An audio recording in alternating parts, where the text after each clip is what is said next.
আমাদের শরীরে স্নায়ু বা নার্ভ গুলো কারেন্টের তারের মতো।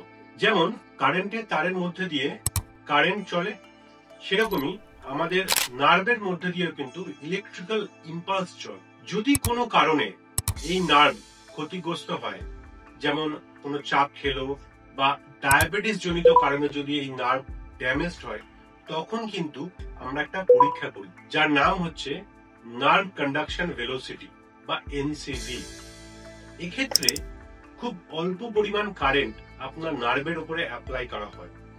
এতে আপনার নার্ভের কোনো ক্ষতি হয় না।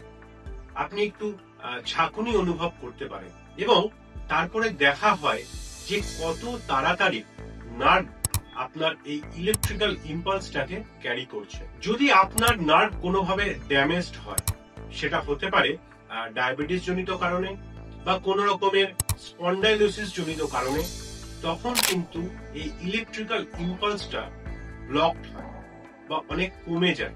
সেটা দেখে আমরা বুঝতে পারি যে নার্ভের ঠিক কোন জায়গায় এই প্রবলেমটা রয়েছে এবং কেন এই প্রবলেমটা হচ্ছে।